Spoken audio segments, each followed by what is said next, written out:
बाहर के तमाम लोग जैसे राज्य बना वैसे लोग यहाँ आए और लूट मचा दी जमीनों की। यहाँ राज्य बनने के बाद दो काम ऐसे हुए, एक तो हर आदमी मुख्यमंत्री निवास घेरना चाह रहा और हर आदमी हाईकोर्ट जा रहा। ये हिंदू मुस्लिम सिख ईसाई उत्तराखंड के 4 सिपाही जो हमारा नारा है, हम उस पर आज भी कायम है। जब आंदोलन चला था हमने नारा दिया था, राज्य बनने के बाद भी मूल निवास को जो विरोध कर रहे हैं उनका चिन्हीकरण करने का काम राज्य आंदोलनकारी करेंगे। अब बर्दाश्त नहीं करेंगे, क्योंकि जब राज्य आंदोलन की लड़ाई था तब कहाँ थे, आते ना लड़ाई में भाई। तो हम पहचानते हैं उनको कि वाकई में ये मूल निवासी हैं। या जो हमारे प्रवक्ता गांधी थे इंद्रमल बडूनी जी, उन्होंने कमिश्नरी पौड़ी में वहाँ पर आमरण अनशन किया और जब उन पर बर्बर लाठीचार्ज हुआ तो बडूनी जी ने वहीं से ऐलान किया कि 70% आरक्षण का जो आंदोलन है वो राज्य प्राप्ति के आंदोलन में हम तब्दील कर रहे हैं। आपका धन्यवाद करता हूँ कि आपने इस विषय पे हमें पूछा। मैं वरिष्ठ राज्य आंदोलनकारी पूर्ण चिलिंगवाल।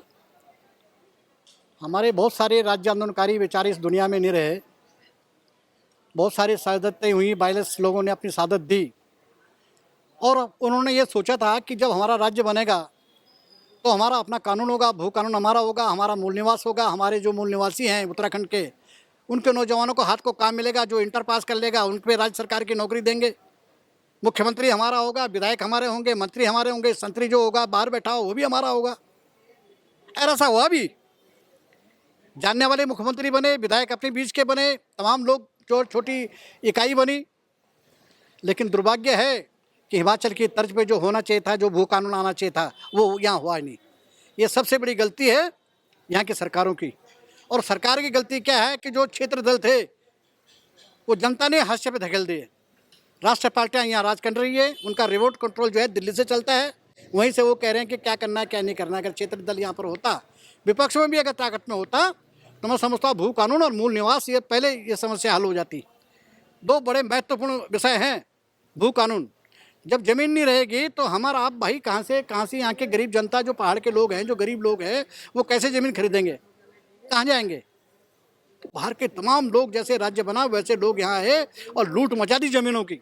इसलिए राज्य आंदोलनकारियों का कहना है कि बच्ची खुची जो जमीन है भैया उसे रोको और हिमाचल की तर्ज पर भू कानून यहाँ लागू करो और 1950 मूल निवास होना चाहिए। 1950 का जो आदमी यहाँ है, अब कुछ लोगों के अंदर भ्रांतियाँ पैदा हो रही हैं।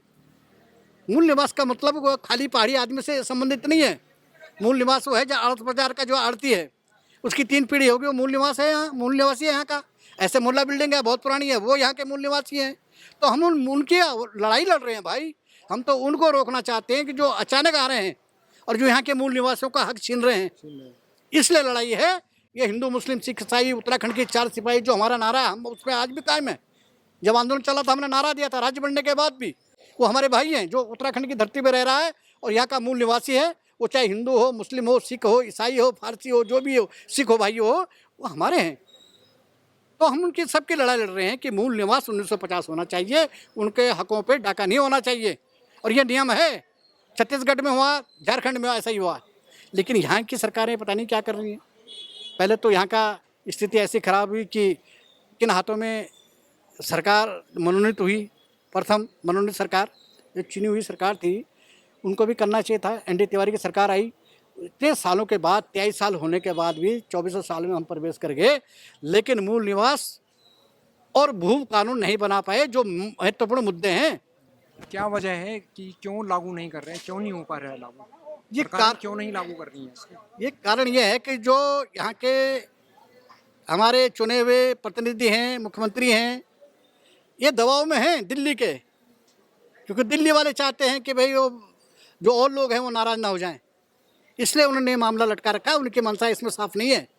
जबकि इन्होंने कहा, बीजेपी के जो भट्ट हैं, अध्यक्ष हैं, प्रदेश के अध्यक्ष हैं, भट्ट जी ने कहा कि हमारे एजेंडे में मूल निवास नहीं है, हमारे एजेंडे में भू कानून तो है, इतना उन्होंने कहा। लेकिन होना चाहिए, समय ज़्यादा हो रहा है। समय ज़्यादा हो गया तो आंदोलन चलेगा, लागू होना चाहिए, समय ज़्यादा आगे जा रहा है।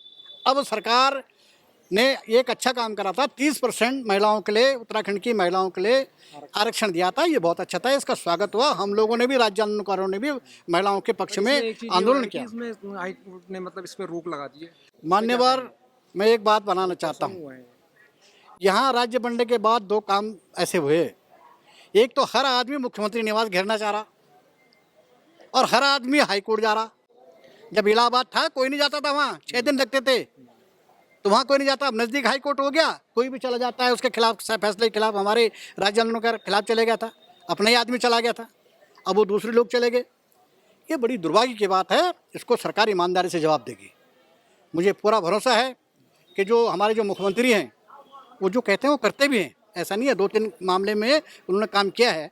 अब इस मामले में सरकार अपना पक्ष रखेगी और वो 30 जो है % आरक्षण जो है महिलाओं को दिया है वो बरकरार रहेगा, उसमें कोई दिक्कत नहीं। इसमें सरकार की मंशा बिल्कुल साफ है।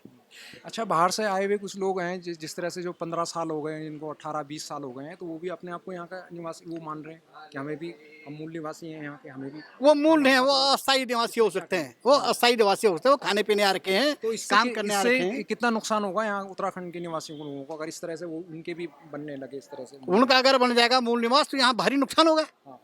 हमारा कहना है तो अस्थायी बनाओ ना, अस्थायी आप जो है अपना नौकरी करो, कोई दिक्कत नहीं, कोई रोक नहीं रहा आपको, है ना। केंद्र सरकार में तो कहीं भी आप IAS PCS में कर लो, कोई दिक्कत नहीं है, केंद्र सरकार की नौकरी कर लो। लेकिन भैया यहाँ तो एक तो जो है नौकरी यहाँ के लोगों की छीन लो, रोजगार छीनोगे, यहाँ पे भू पे कब्जा करोगे, यहाँ पे पैसा वाले लोग आप तो कुछ भी कर दोगे, फिर नौकरी भी आपकी, जमीन भी आपकी, सब कुछ आपका। यहाँ के लोग कहाँ जाएंगे जो मूल निवासी हैं, उससे नुकसान होगा। इसलिए हम कहना चाहते हैं उसका बहुत भारी विरोध राज्य आंदोलनकारी करेंगे। मूल निवासी 1950 होना चाहिए और जो संविधान में है, और भू आंदोलन, भू कानून हिमाचल की तर्ज पे होना चाहिए। 2 है। तीसरा क्षैतिज आरक्षण। क्षैतिज आरक्षण लगभग तय हो गया है, परवर समिति बनी है और वो बड़े सतर्क हैं कि ऐसा ना हो कि हमने ये लागू कर दिया और कोई कोर्ट चला गया।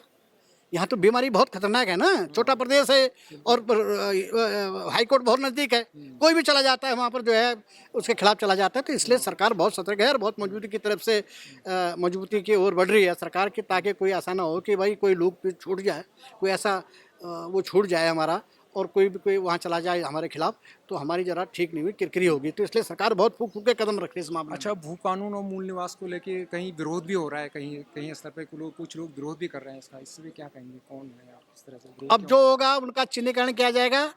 अभी तो हम ये कह रहे थे कि राज्य आंदोलनकारी का चिन्हीकरण, अब जो भू आंदोलन का विरोध कर रहे हैं, मूल निवास को जो विरोध कर रहे हैं, उनका चिन्हीकरण करने का काम राज्य आंदोलनकारी करेंगे। अब बर्दाश्त नहीं करेंगे, क्योंकि जब राज्य आंदोलन की लड़ाई था तब कहाँ थे, आते ना लड़ाई में भाई, तो हम पहचानते हैं उनको कि वाकई में ये मूल निवासी हैं यार, ये तो संघर्ष में भी रहे, है ना। तो वो ठीक नहीं है, वो उनको जो है वो जवाब दिया जाएगा, माकूल जवाब दिया जाएगा। अच्छा, युवा वर्ग को लेके कुछ युवा वर्ग भी इसमें आंदोलन के लिए अब मांग करने लगा है, इस तरह के उनको भी आप शामिल कर रहे हैं या युवा, इस तरह उसकी क्या भूमिका रहेगी युवाओं की? राज्य आंदोलन का जो इतना चरम सीमा पहुंचा आंदोलन हमारा 1994 में, वो 27% आरक्षण, और 27% आरक्षण जो है स्कूलों से लागू हुआ, युवाओं ने किया। लेकिन जब 27% आरक्षण की आग पूरे देश के अंदर, पूरे उत्तराखंड में फैल गई, तो जो हमारे पर्वतीय गांधी थे इंद्रनंद बडूनी जी, उन्होंने कमिश्नरी पौड़ी में वहाँ पर आमरण अनशन किया, और जब उन पर बर्बर लाठीचार्ज हुआ तो बडूनी जी ने वहीं से ऐलान किया कि 27% आरक्षण का जो आंदोलन है वो राज्य प्राप्ति के आंदोलन में हम तब्दील कर रहे हैं। तो सारे युवा उधर चले गए, तो युवाओं का बनाया हुआ राज्य है, तो युवाओं ने तो उठाया थी इस मांग को। 27% आरक्षण जो राज्य आंदोलन में तब्दील हो गया। युवा जिस दिन आ गया सड़कों पर, यह मूल निवास के सवाल पे और भू कानून के सवाल पे, उस दिन यहाँ बहुत बड़ा आंदोलन खड़ा हो जाएगा। तो सरकार को चेत जाना चाहिए। जो भटजी ने कहा, सरकार ने कहा, उन्होंने कहा कि हमारे एजेंडे में है भू कानून, मूल निवास के लिए मना करा उन्होंने, मूल निवास हमारे उस एजेंडे में नहीं है, लेकिन भू कानून है। तो हमने कहा कि शुरुआत तो करो उसको। कब करोगे भाई, समय बहुत तेजी से आगे बढ़ रहा है। दोनों काम लटक गए, एक तो 10% वाला लटका हुआ है अभी, और दूसरा ये है, तीसरा वो हाई कोर्ट चले गए उसके खिलाफ। सारी समस्या है, उसको मिलकर ले लेंगे। जहाँ सरकार अच्छा काम करेगी हम सरकार के साथ खड़े होंगे, ताकि सरकार की किरकिरी ना हो, सरकार पे अनावश्यक दबाव कोई ना बनाए। जो अच्छा काम करेंगे हम धामी जी, हम उनके साथ खड़े होंगे। लेकिन गलती अगर करेंगे तो हम सचेत करेंगे, राज्य आंदोलनकारी हम सचेत करेंगे। बड़ी मुश्किल से राज्य बना है, और राज्य बना है तो आपको कुर्सियाँ मिली हैं, इनका सदुपयोग होना चाहिए राज्य के पक्ष में। आगे की क्या रणनीति रहेगी आंदोलन की, इसी उसमें क्या करेंगे इसको, क्योंकि काफ़ी लेट हो चुका है, हाँ। जल्दी हो जाना चाहिए था लागू। अब ये क्या रणनीति रहेगी? 9 नवंबर के बाद फिर एक बड़ा आंदोलन राज्य आंदोलनकारी ये 2 सवालों पे करेंगे। एक रोजगार का सवाल कि हर नौजवान को रोजगार मिलना चाहिए प्राथमिकता के आधार पर। यहाँ पे जो प्राइवेट कंपनियाँ हैं उनमें भी 70% हमारे नौजवानों को मिलना चाहिए आरक्षण, उनमें भी, और सरकारी सेवाओं में भी आना चाहिए इनको। रोजगार की समस्या बड़ी खतरनाक है। इसके लिए भू अध्यादेश के लिए और आपका जो है मूल निवास के लिए यह आंदोलन बड़ा खड़ा हो जाएगा। यहाँ देहरादून के अंदर राज्य आंदोलनकारी कमर कस के आगे आएंगे 9 तारीख के बाद, 9 नवंबर को। 9 नवंबर बड़ी खुशी से मनाएंगे। 9 नवंबर हमारा स्थापना दिवस है। बड़ी साधतों के बाद ये मिला है, तमाम देश के सांसदों का सहयोग रहा है, तब जाके हमें ये राज्य मिला। इसको हम संवारने का काम करेंगे। इसमें कोई विघटन पैदा ना हो, इसमें कोई अंदर और बाहर की बात ना हो, कोई ऐसा आंदोलन यहाँ खड़ा ना हो जिससे हमारी उत्तराखंड की छवि खराब हो। तो अपने हक के लिए लड़ेंगे लोग, ये हम